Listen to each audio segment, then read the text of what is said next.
I know that you know that I know that you know that they know that he knows that this was coming. Let's talk about Harry Maguire. So Harry Maguire has now been at Manchester United for 4 glorious years since joining for 80 million English pounds in the summer of 2019. And do you know what? At Leicester, I actually liked him. I thought there was a lot of promise in what he delivered. I remember doing a tactical preview looking at Leicester and saying, actually, Harry Maguire is the one. I think he ended up scoring against us in that game as well. He just had a great World Cup. He was #Slabhead at the time. He was a rock in the centre of a Leicester defence who looked like they were on the up again. And then a good season followed at United. During what was a relatively exciting period, Ollie and the team were extremely popular. He was getting the best out of so many players. The board spent big, regrettably so now, maybe with 50 million on Wan-Bissaka, 80 million on Harry Maguire. And during that first season, mainly due to a lack of candidates, Harry Maguire was named club captain. Now, I didn't like that at the time. And this at the time wasn't anything based on ability. It was more based on time served. I believe a captain should be someone that has been time served. I think ultimately that the captain has to have a little bit more status than just being a new signing that cost a lot of money. And people were shocked, especially hadn't even been at the club a whole season. But we were all roll with it. It's been a weird 10 years or so at Manchester United. And we finished third that season and then second the next. And Maguire at the heart of that defence was not bad. The problem came when Manchester United was starting to evolve in our style of play. What Ollie came in and did, and he did a phenomenal job at this, that hasn't seen anywhere near the level of credit that it should do.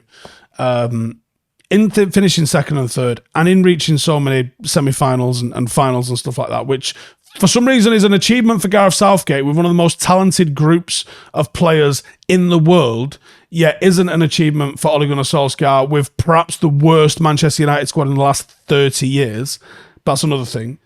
In the midst of all of that, the pressure from United had gone from, can we just get some results, to can we actually start playing some good football now? And that switchover affected Harry Maguire. And it affected Wan-Bissaka in a big way. And then we obviously saw Maguire's performance has deteriorated. Now, it came on the back of what happened in Mykonos. The timing was coincidental that at that time, United started that season with trying to play a new style of football, a much higher line. First exposed against Tottenham in a big way. Tottenham rinsed us, beating us 1v1 on the halfway line, opened us up. Wowzers, this is not good. And there was a lot of poor players in Ollie's final season and Rangnick's disastrous little short reign, where we finished sixth and had a 0 goal difference. The reason we had 0 goal difference, the defence was awful. And we conceded a lot of goals. And there was a lot of players that were terrible. This wasn't a purely Harry Maguire issue. A lot of players were bad. But he was one of them. And he was singled out more than anybody else at times. Sometimes it was over the top, for sure, because that's the internet and social media just seems to not like any sort of balanced review of things. It's got to be 100% one way or the other. And it's not often the case.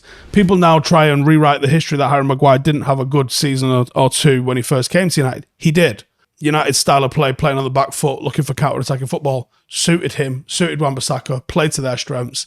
You ask them to hold possession and live higher up on the pitch, and they're not very good at that. And then maybe that's a lack of foresight from Manchester United, lack of director of football, not seeing, actually, we want to play this style of football. These two aren't going to work. The way we're playing right now, they're going to work. They will not work with another style of football, which has been quite evident. And Wan-Bissaka, to his credit, has evolved. But there were some things that we saw, and the 5-0 at home against Liverpool, there was things happening in that game where Harry Maguire was getting spun. Some real fundamental things that were an issue. Ten Hag came in. The first thing he did was sign Lisandro Martinez and remove Harry Maguire from the starting lineup. To be fair, he gave him a couple of games and then he's been removed from the starting lineup. I think it's very clear Ten Hag does not rate Harry Maguire. The fact that he's played Luke Shaw ahead of Harry Maguire at centre-half tells you everything about what he's looking for in terms of the qualities of a centre-half. So what does the future hold for Manchester United? I'm going to look at why I think he's got to go, but I'm also going to look at why I think he might stay. So let's start with why I think he probably has to go. Now, he isn't good enough. Okay. Are we done? I'm going to give it a little bit more depth than that. But he isn't good enough to play the level of football that we're looking to play. I actually think if he went to a West Ham or an Everton or a team in the bottom half of the Premier League that's going to look to play off the back foot, probably look fine. There's been games this season where he's had good games. West Ham springs to mind. Last 10 minutes, United are defending our box. He can defend the box. When you ask him to defend on the halfway line, that's when it all falls to pieces. He's quite good at getting on the end of crosses in attacking corners. Doesn't actually do enough of them, but he's got this knack of getting on the end of them. I think if that could be amended slightly and changed how he approaches those, you could get a lot of goals from Harry Maguire at set pieces. I think it's in him. His ability in the air at both boxes is very good in that sense. And like we said, backs to the wall, defending off the counter. I think he excels in that. But that's kind of it. He does seemingly quite well for England. A lot of that has been because he's been played in a back three, but latterly they've played a lot more in a back four, and he still looks all right in that. I think the 2 England games over the last week have really shown him up. But I think the pace of international football on the whole generally suits him.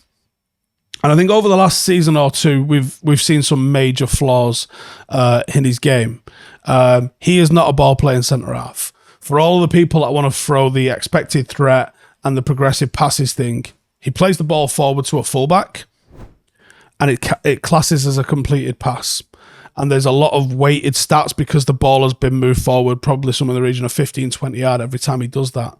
However, when you look at the detail and the technical ability on that pass, it's very often behind the player he's passed it to. It's very often to their weaker foot. It very often results in the ball having to come back to him, in which case he gets another go at passing the ball forward to the same player. He doesn't break lines with his passes.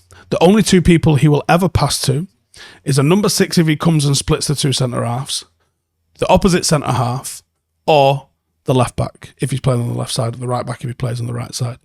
You won't see him try and split an attacking press and find someone behind them. That's not his game. He's occasionally got a little bit of a switch in him, but it takes too long. There's too much thinking. There's too much delaying on the ball. And it all just sort of, a lot of Maguire's game comes down to the fact that he does not scan. He does not check his shoulder. He isn't aware of what's going on. The very best players in the world, the De Bruynes, the Kimmich, the Messis, they are scanning 3 times a second sometimes. You're lucky if Harry Maguire scans 3 times in a game. And I'm not even kidding. He is so fixated on the ball. I don't know how he's got to play football at this level. Obviously he has, but I don't know how. He has zero awareness of what's going on in a defensive situation. The goal at Anfield not long ago where Mane's popped up on the edge of the box, Maguire's been so fixated on the cross coming in. As he's turned, he's jumped out of his skin almost and gone, shit, Mane. You see so often, as a ball is coming in from one side, not once has he just gone to see what's there. Because if you see what's there, you will naturally just adjust to what's there. So many times he gets caught by a striker coming across the front of him because he didn't know he was there, or a striker peeling off the back of him because he didn't know he was there, or gets caught in possession because he didn't know what was there. And because his passes are so laboured and so obvious, when he passes it into the fullback, particularly the left back, it was very obvious in the Ukraine game. Because he's playing the ball into the left back, it's behind the left back, which means that the left back now has to turn backwards. It's a very obvious pressing trigger for the opposition. It's poorly executed technique on Maguire's part. And it's often something that leads to England being in danger. His decision making, I don't think is good enough. I think it's questionable. There's mistakes in him. He gives on the ball away too easy. He holds onto the ball too long. He just looks a little bit panicked at times. And obviously the physical attributes of not having the pace to play on the halfway line means that when he's asked to play on the halfway line and a ball is played in behind him, he gets absolutely mullered.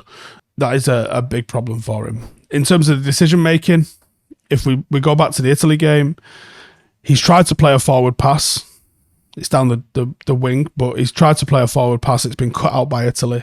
Italy have moved the ball inside. He's come hard in for one of the Italian forwards. He's missed him. He's ended up standing on his foot. That's dragged him out of position, and Retegui's been in the spot that Maguire's vacated, and then Italy go and score a goal. It's a sequence of chain of events that started with Maguire.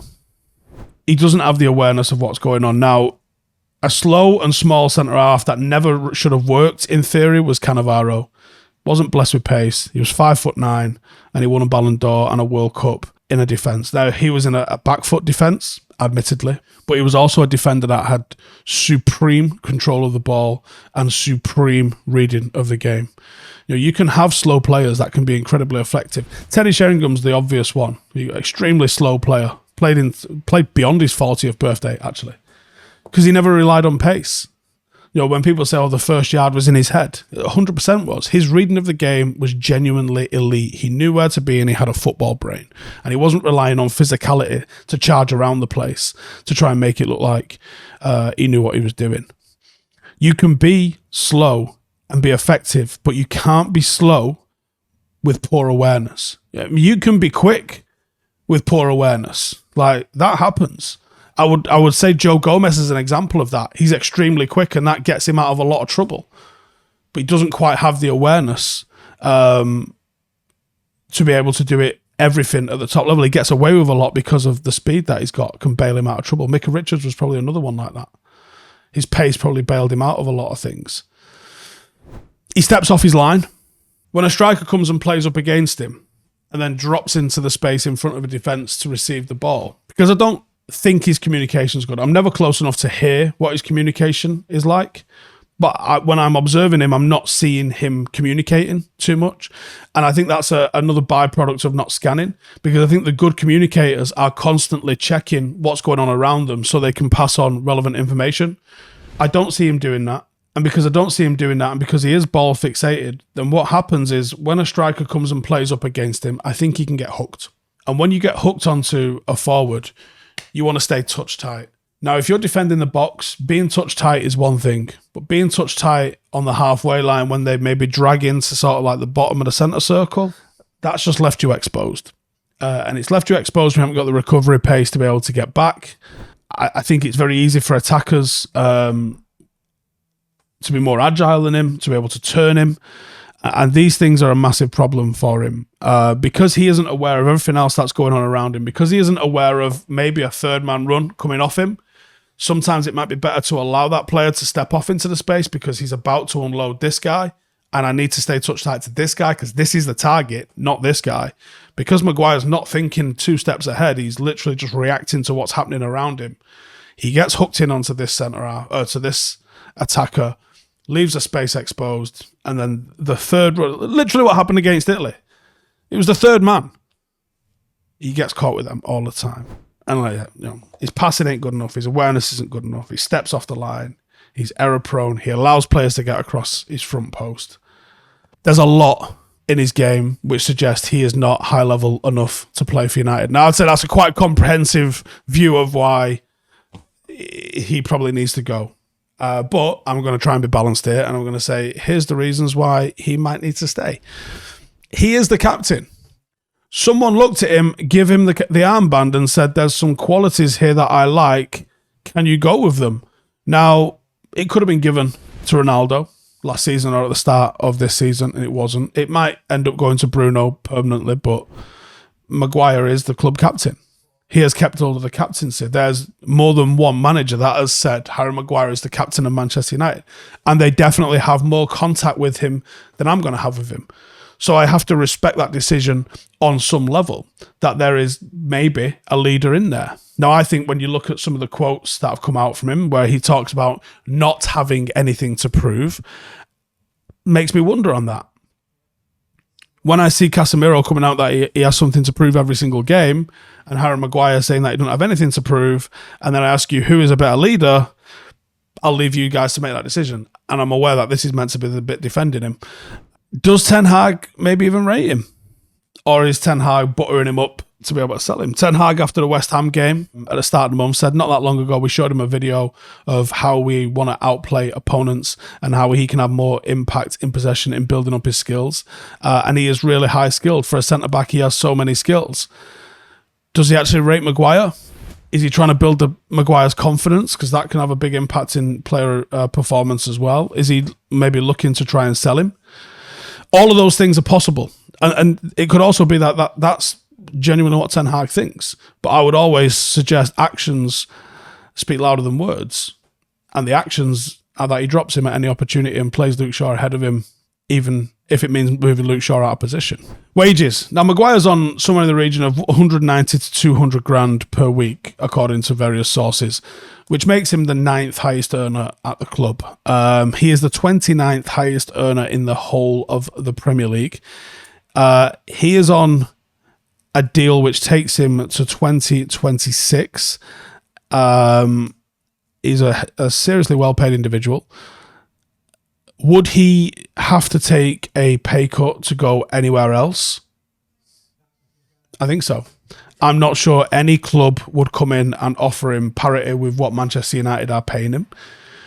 And that alone could mean he ends up sticking around. Now, professional pride might come into it and he might not pull a Phil Jones, where he goes, actually, no, I think I can play. Certainly because he's involved in the England setup as well. I don't think that would be on the cards for him too much longer if he decided to stay at United and warm the bench. So I can see him trying to get out. I just don't know who's going to match his wages. Personally, I think United are going to have no option but to sell him. There may be a loan move ahead of a permanent transfer, but as it stands right now, he's got so much left on his contract. I don't really see a way for him to stay. For his career is over if he chooses to stay, I believe, unless there's a serious injury to another centre-half. And I think that United would do well to move into Varane and Martinez being our first choice partnership and maybe have a couple of younger players or maybe a very older player that can come in and do a job and is happy to do so as our centre-back options. I think Lindelof would probably be all right with being a backup. I'm not sure Maguire would be all right with being a backup. Maybe you even go out and you sign another big name, maybe a Kim Min-jae. I'm not even sure he's good enough to play in the cup games. I think his style and overall gameplay is so different to how we want to play. I just don't see a way for it to work with him. I think he could go to a bottom half Premier League team, someone that's going to play more off the back foot and probably be quite effective. And it could even be like a Newcastle, in all honesty. Although I fear that they've probably got better centre-halves than him. Listen, I'm interested to know what you guys think. Is there any way he stays? If so, give me the... Don't just say, stay, sell, keep. I don't want to see those. I want to see some decent formulated opinions. Let me know those. I'm going to be in the comments for the next half an hour or so, replying to some of you. So get your comments in, and I'll see you in the next one. Laters. Hey, thank you for watching the video. If you are new around these parts, then don't forget to subscribe. My channel is proudly supported by my community on Patreon. If you'd like to get a little bit of extra content, a Discord group, meetups, five-a-side games, weekly podcasts, behind the scenes, and even an occasional bit of transfer news as and when I get it, then for the price of a pint, you can show your appreciation for the content that we make and get some goodies for doing so as well. Check the link in the description or click the button right here. You'll also find all of my socials here too if you want to follow me on any of those platforms. Nice one.